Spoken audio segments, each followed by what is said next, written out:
అన్నా మన వ్యాపారాలకి అడ్డు తగులుతున్నా గౌతమ్ గారు ఇక్కడికి వస్తున్నాడన్నా.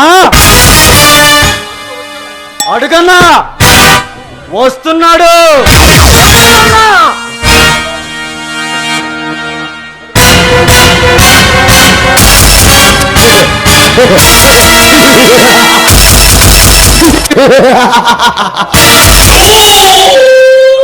Good morning justice.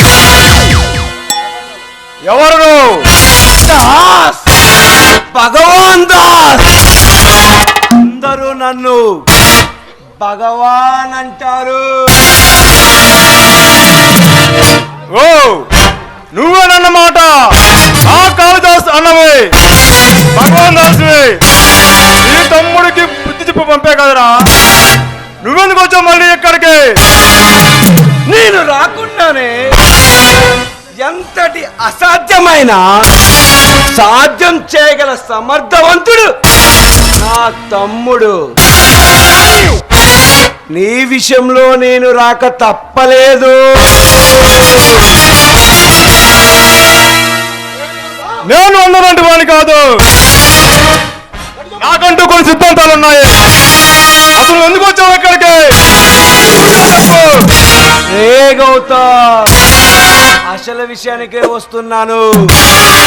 నాకు నాకు ఈ సిటీలో 100 లారీలున్నాయి. వాటిలో కొన్ని పంజాయాకులు, కొన్ని డబ్బు చెక్కలు రవాణా చేస్తుంటాయి. అది ఈ సిటీలో ప్రతి పోలీస్ ఆఫీసర్ కి తెలుసు. తెలిసినా ఎవరు పట్టించుకోరు.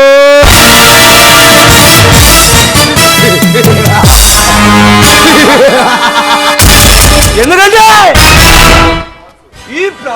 ఈ ప్రభుత్వం వాళ్ళకి నెలకి 60,000 జీతం ఇస్తుంటే నేను 3 లక్షలు మా ఊళ్ళు ఇస్తుంటాను. ఈ ప్రభుత్వం వాళ్ళకి బోనస్లు ఇస్తుంటే నేను వాళ్ళ రెస్టారెంట్లో వాళ్ళ టేస్ట్ కు తగ్గట్లు కల్చరల్ యాక్టివిటీస్ పెడుతుంటాను. మరి నీ టేస్ట్ ఏంటో చెప్పు. అదే అదే నా పాలసీ కూడా. జీతం తీసుకుంటాను, అంతా పని చేస్తా. తప్పు చేసిన వాడు ఐఏఎస్ ఆఫీసర్ అయినా ఐపీఎస్ ఆఫీసర్ అయినా వాడికి వాడు మనగారైనా సరే తప్పు చేసిన వాడు చట్టం ముందు తల ఉంచి తెరవాల్సిందే. మిస్టర్ గౌతమ్, గౌతమ్ గౌతమ్ అసలు న్యాయం అంటే ఏమనుకుంటున్నారా మీ దృష్టిలో? న్యాయం అంటే మీ దొంగసర బట్టి అనుకుంటున్నారా, లేక మీరు నడిపే బ్రోకర్ ఆఫీస్ అనుకుంటున్నారా? రే రే, చేసే నేరాలు ఈ చీకటి వ్యాపారం గురించి నాకు బాగా తెలుసు. మిమ్మల్ని ఉరుకొమ్మ తెట్టించేంత వరకు మీ గుండెలు నిద్రపోతా.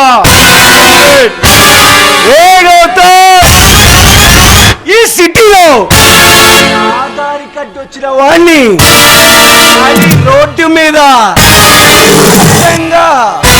తెగ నరికిన ఏమిటి దౌర్జన్యమని అడిగే దమ్ము ఎవరికి లేదు.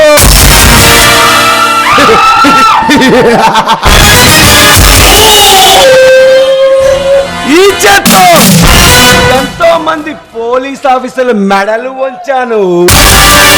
ఎంతో మంది న్యాయమూర్తులు నోరు మూపించాను. నేనంటూ న్యాయస్థానంలో నిలబడితే న్యాయమూర్తే లేచి నిలబడతారా? న్యాయస్థానంలో అడుగు పెడితే న్యాయస్థాన పునాదిలే గజ గజలాడతాయి.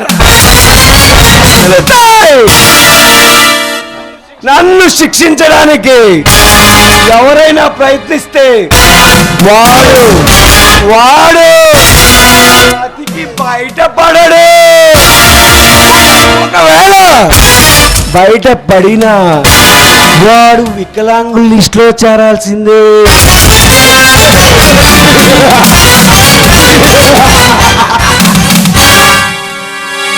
మిస్టర్ భగవంతా, 100 కొట్టుతున్న రాబందు కూడా ఒక కాలం వచ్చినట్టు చూడ తప్పు చేసి అందమైనట్టు మీరు చేసే అక్రమాలు ఈ ప్రజలకు రోజున మిమ్మల్ని పిచ్చి కుక్కను కొట్టినట్టు కొడతారు.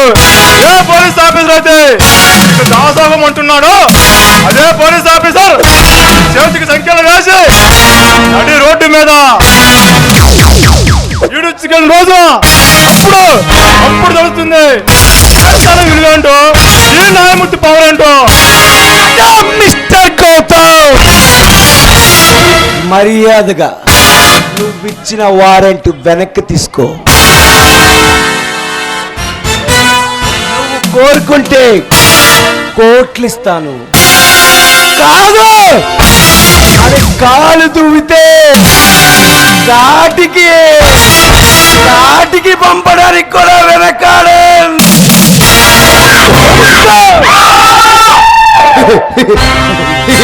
ఎంత కావాలో రాసుకో. రేయ్, నాకే లంచ్ ఇవ్వని చూస్తావా? రేయ్, నేను నీలాగా తల్లి పాలు తాగి చెప్తున్నా కాదురా. గౌతమంటే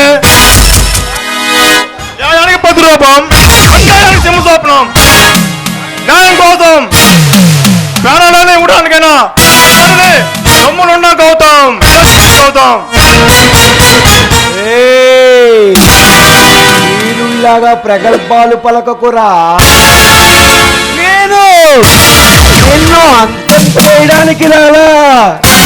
నేను తలుచుకుంటే ఈ క్షణమే నిన్ను అంతం చేయగలను. కానీ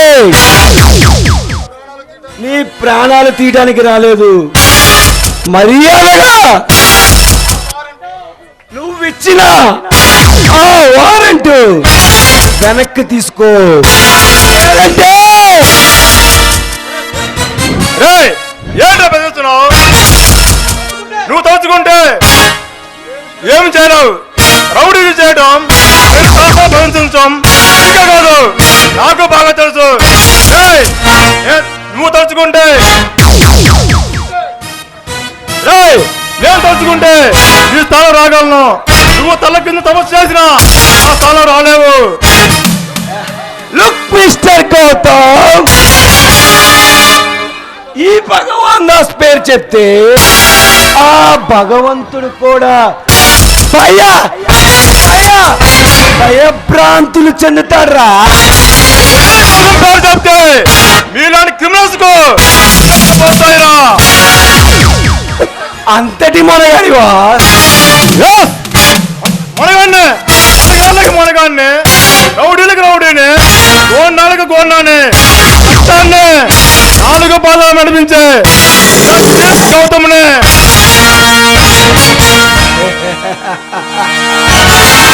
నువ్వు రౌడీలకి రౌడీవి కావచ్చు, గోండాలి కావచ్చు, కానీ నా ముందు నువ్వు ఒక బచ్చగాడివిరా.